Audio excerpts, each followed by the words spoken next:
একজন ব্যক্তি ডিম কুসুম সহ খাবেন নাকি কুসুম ছাড়া খাবেন সেটা নির্ভর করে তার শারীরিক অবস্থার উপর। একজন সুস্থ ব্যক্তির ক্ষেত্রে প্রতিদিন কুসুম সহ ডিম খাওয়ার কোনো বাধা নেই। ডিমের 2/3 সাদা অংশ আর 1/3 হচ্ছে হলুদ অংশ বা কুসুম। সাদা অংশ থাকে প্রোটিন, হলুদ অংশে বা কুসুমে থাকে ফ্যাট বা স্নেহ, প্রোটিন ও কোলেস্টেরল। আরও আছে vitamin A, D, E, K, omega-3 fatty acid, folate, lutein সহ বিভিন্ন উপাদান। ফ্যাট ও কোলেস্টেরল থাকার কারণে ডিমের কুসুম খাওয়া নিয়ে যত দ্বিধা। ধারণা করা হয় ডিমের কুসুম খেলেই কোলেস্টেরল বেড়ে যাবে, কিন্তু বিষয়টা এমন নয়। কুসুমে রয়েছে স্বাস্থ্যকর ফ্যাট ও ভালো কোলেস্টেরল, যা হার্টের জন্য উপকারী। এছাড়াও কুসুমে থাকা অন্যান্য উপাদান শরীরকে সুস্থ রাখতে সাহায্য করে।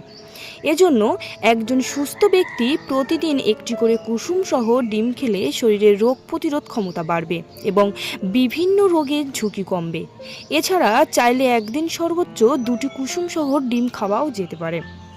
কিন্তু আপনার কখন ডিমের কুসুম খাওয়া শরীরের জন্য ক্ষতিকর সেটা জানা আগে প্রয়োজন। বিভিন্ন গবেষণায় দেখা গেছে ডিমের কুসুম আসলে দেহের জন্য ক্ষতিকর নয়। প্রয়োজনের অতিরিক্ত গ্রহণ করলে তখন তার শরীরের জন্য ক্ষতি হয়। ডিমের স্বাস্থ্যকর ফ্যাটের সঙ্গে স্যাচুরেটেড ফ্যাটও থাকে, যা শরীরের জন্য ক্ষতিকর। আবার কুসুমে ভালো কোলেস্টেরল থাকলেও প্রয়োজনের থেকে বেশি গ্রহণ করলে কোলেস্টেরল হাই হয়ে যেতে পারে।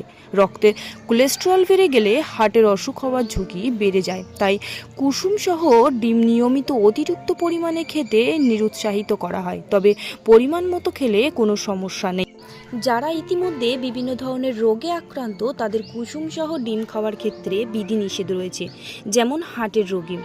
যেহেতু ডিমের কুসুমে কোলেস্টেরল আছে, এটি রক্তের সঙ্গে মিশে আরও সমস্যা তৈরি করতে পারে।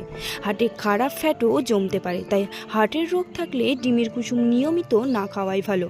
ডায়াবেটিক রোগী, যেসব ডায়াবেটিক রোগীদের হৃদরোগের ঝুঁকি বেশি, তাদের জন্য ডিমের কুসুম সমস্যা সৃষ্টি করতে পারে।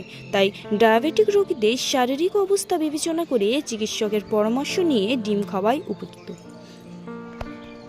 হাই কোলেস্ট্রলের রোগী, যাদের হাই কোলেস্ট্রল আছে তারা যদি ডিম তেলে ভেজে বা মাখনে বেক করে খান, তখন ডিমে কোলেস্ট্রলের মাত্রা আরও বেড়ে যায়। এছাড়াও নিয়মিত কুসুম সহ ডিম খেলে হাই কোলেস্ট্রলের রোগীদের সমস্যা সৃষ্টি হতে পারে।